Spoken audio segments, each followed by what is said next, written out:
Hello students, আমি Nitish sir জ্ঞানজ্যোতি coaching সেন্টারের পক্ষ থেকে তোমাদের প্রত্যেককে জানাই আরো একবার স্বাগত।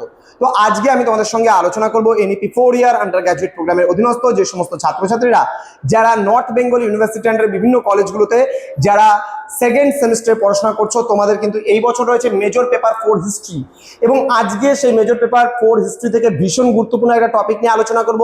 সেটা হচ্ছে গুপ্ত যুগের স্থাপত্য ভাস্কর্যের বিস্তারিত পরিচয় আমি দেবো আজকে, যেটাকে আমরা গুপ্তা আর্কিটেকচার অ্যান্ড স্কাল্পচার। ওকে, গুপ্ত যুগের স্থাপত্য এবং ভাস্কর্য, এবং তার সঙ্গে সঙ্গে আমরা আলোচনা করব এর বিস্তারিত ক্লাসটি। আজকে আমি দেখাবো তোমাদের পুরো জিনিসটা সিস্টেমেটিক ভাবে কোথায় কি ধরনের আর্কিটেকচার গুপ্তা এজে ছিল, সেই সমস্ত বিষয়গুলো ডিটেলসে আলোচনা করব আজকের এই ক্লাসটিতে।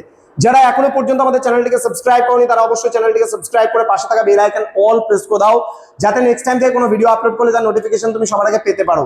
এছাড়া যারা ভাবছো যে অনলাইনে আমাদের ক্লাস জয়েন করবে, নোটস নেবে, তারা অবশ্যই যোগাযোগ করো আমাদের অফিসিয়াল নাম্বার 7076398606 নাম্বার অথবা 6295916282 নাম্বারে। তোমাদের টোটাল কোর্স ফি রয়েছে 1199 টাকা, অল সাবজেক্টের কোর্স ফি। তো চলো শুরু করছি আজকের এই ক্লাসটি, ভীষণ গুরুত্বপূর্ণ। কি রয়েছে দেখো, এখানে বলছে শিল্পকলার এক নতুন অধ্যায়। কি বলেছে? গুপ্ত যুগে ভারতীয় শিল্পকলার ইতিহাসে একটি মাইল ফলক কিন্তু আমরা বলতে পারি, কারণ গুপ্ত যুগ থেকে আমাদের স্থাপত্য এবং শিল্পের অভাবনীয় অগ্রগতি বা উন্নতি ঘটেছিল। বলছে এই যুগে স্থাপত্য এবং ভাস্কর্য নির্মাণে পূর্ববর্তী যুগকে অতিক্রম করে এক অসামান্য পরিণতি কিন্তু লক্ষ্য করা যায়। পূর্ববর্তী মানে কি? আগের যুগে। তাহলে আগের যুগে আর্ট অ্যান্ড আর্কিটেকচারে যে সমস্ত ডেভেলপমেন্ট হয়েছিল তার থেকে বেশি ডেভেলপমেন্ট হয়েছিল কিন্তু এই গুপ্ত যুগে এসে। বলছে মূলত ধর্মীয় এবং ধর্মনিরপেক্ষ উভয় দ্বারা সমন্বয়ে কিন্তু এই যুগের শিল্পকলা বিকশিত হয়েছিল। তার মানে ধর্মীয় বিষয়গুলোও ছিল, আবার ধর্মনিরপেক্ষ বিষয়গুলোও ছিল, দুটোর মিশ্রণেই কিন্তু তৈরি হয়েছে এই যুগের শিল্পকলা, যা আজও কিন্তু বিশ্বজুড়ে শিল্প রসিকদের কাছে এক বিস্ময়। অর্থাৎ তারা অবাক হয়ে যায় এই যুগের শিল্প দেখে। এবার স্বর্ণযুগ আমরা গুপ্ত যুগকে বলি, স্থাপত্য শিল্পের ইতিহাসে স্বর্ণযুগ বলি। স্থাপত্য, ভাস্কর্য এবং চিত্রকলায় গুপ্ত যুগ ছিল অগ্রণী এবং অপ্রতিদ্বন্দ্বী। ঠিক সেই কারণে গুপ্ত যুগকে golden age of the architectural purpose আমরা বলতে পারি, বা আর্কিটেকচারাল ফিল্ড আমরা বলতে পারি। হ্যাঁ, স্থাপত্যের বিবর্তন কি করে হলো? এটা গিরি গুহা, মন্দির, এগুলো ধীরে ধীরে আসলো। গিরি গুহা স্থাপত্য এখানে আসলো। কেমন? পাহাড় কেটে অজন্তা, ইলোরা ও বাঘ গুহার অপূর্ব চৈত্য এবং বিহার তৈরি করা হয়েছিল কিন্তু এই যুগে। মন্দির স্থাপত্য হয়েছিল, পাহাড় কেটে মন্দির নির্মাণের প্রথা কিন্তু শুরু হয়েছিল এই গুপ্ত যুগে এসে। যেমন সাঁচি স্তূপ, তিগুয়া ও ইরানের মন্দির কিন্তু এর প্রকৃষ্ট উদাহরণ আমরা বলতে পারি। স্থাপত্য রীতির কথা যদি বলি, এই যুগে মন্দির স্থাপত্যে দ্রাবিড় ও নাগর রীতির প্রাথমিক প্রভাব কিন্তু লক্ষ্য করা গিয়েছিল। ওকে, এবার অজন্তা ও ইলোরার গুহাচিত্র যদি দেখো, খানিকটা এখানে ছবিটা আমি তোমাদেরকে দিয়েছি, তোমরা দেখতে পাবে বা বুঝতে পারবে যে কত সুন্দর একটা আর্কিটেকচারাল ডিজাইন এখানে আমরা লক্ষ্য করতে পারছি। ঠিক আছে, চলো এর বিষয়ে জেনে নেই। কি বলছে? ভারতীয় স্থাপত্য শিল্পের ইতিহাসে অজন্তার গুহাচিত্র একটি বিশিষ্ট স্থান অধিকার করে রয়েছে। পাহাড় কেটে কেটে গুহাগুলি তৈরি করা হয়েছিল এবং তাদের দেয়ালে শিল্পকর্ম ফুটিয়ে তোলা কিন্তু গুপ্ত যুগের শ্রেষ্ঠ একটা কীর্তি। দেন বলছে প্রাকৃতিকভাবে পাহাড় কেটে নির্মাণ, ধর্মীয় ও ধর্মনিরপেক্ষতার মেলবন্ধন এখানে লক্ষ্য করা যায়, এবং তার সঙ্গে উজ্জ্বল রঙের সুষম ব্যবহারও কিন্তু এখানে করা হয়েছে। অজন্তার বিশ্ববিখ্যাত গুহাচিত্র যদি লক্ষ্য করো, এই ধরনের একটা গুহাচিত্র তুমি পাবে। চিত্রকলাগুলো খুব সুন্দরভাবে মানে তৈরি করা হয়েছে, যেখানে রঙের ব্যবহারও হয়েছে। বলছে বুদ্ধের জীবনী ও জাতকের কাহিনী হলো অজন্তা চিত্রের মূল বিষয়। গৌতম বুদ্ধের জীবনী এবং কি বলছে জাতকের যে গল্পগুলো আছে বা কাহিনীগুলো রয়েছে সেগুলো নিয়েই কিন্তু এই অজন্তার গুহা চিত্রগুলো অঙ্কন করা হয়েছে। তবে গুপ্ত যুগের চিত্রগুলিতে রাজপ্রাসাদের দৃশ্য, পশু পাখি এবং সাধারণ মানুষের জীবনযাত্রা স্পষ্ট ফুটে উঠেছে। সাদা, নীল, লাল, সবুজের মতো রঙের প্রয়োগ ছবিগুলি কিন্তু আজও অত্যন্ত জীবন্ত মনে হয়। তাহলে এই ছবিগুলোতে সাদা, কালো, নীল এবং লাল, এগুলো সবুজ, এই সমস্ত জিনিসগুলো কিন্তু ব্যবহার করা হতো এই ছবিগুলোতে। ক্লিয়ার? ওকে,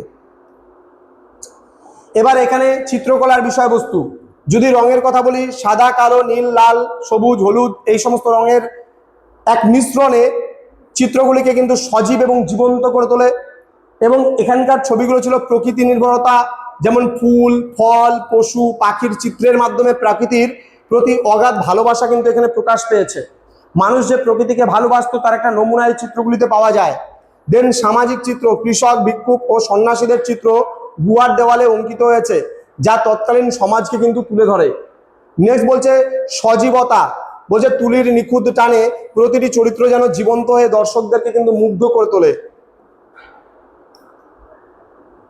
এবার গুপ্ত যুগের মন্দির স্থাপত্য শৈলী দেখো, গুপ্ত যুগের একটা মন্দির যদি আমরা বলি, এই ধরনের খানিকটা মন্দির পাথর কেটে কিভাবে খুব সুন্দর করে কারুকার্যময় ডিজাইন করে তৈরি করা হতো।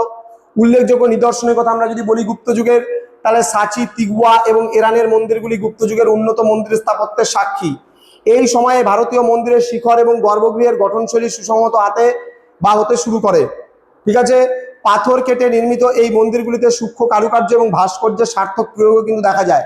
ভাস্কর্য বলতে কি বুঝি আমরা? এই যে ডিজাইনগুলো করা রয়েছে এই ডিজাইনগুলোকে কিন্তু বোঝানো হয়। দেখো পিলারগুলো কোনো রকমের ফার্মা ইউজ নাই, বাটালি দিয়ে খুব সুন্দরভাবে চেঁচে চেঁচে চেঁচে জিনিসগুলোকে কিন্তু তৈরি করা হয়েছে। এবার ভাস্কর্য শিল্পের প্রধান তিনটি রীতির কথা যদি বলি, মথুরা রীতি প্রথমে, যেটা লাল বেলে পাথরের প্রভাব এখানে স্পষ্ট, পূর্ববর্তী গান্ধার রীতির তুলনায় এটি অনেক বেশি ভারতীয়। সারনাথ রীতির কথা যদি বলি, চুনারের বেলে পাথর দ্বারা নির্মিত, এটি ভারতীয় শিল্পরীতির এক অনন্য এবং গভীর প্রকাশ। পাটলিপুত্র রীতির কথা যদি বলি, মথুরা ও সারনাথ রীতির এক চমৎকার মিশ্রণ এখানে লক্ষ্য করা যায়, যা নতুন শৈলী তৈরি করে। এবার ভাস্কর্য ও জাতীয়তাবাদী ভাবধারাও কিন্তু লক্ষ্য করা যায় গুপ্ত যুগের এই স্থাপত্য শিল্পগুলিতে। গুপ্ত যুগের ভাস্কর্য ছিল সম্পূর্ণ বৈদেশিক প্রভাবমুক্ত।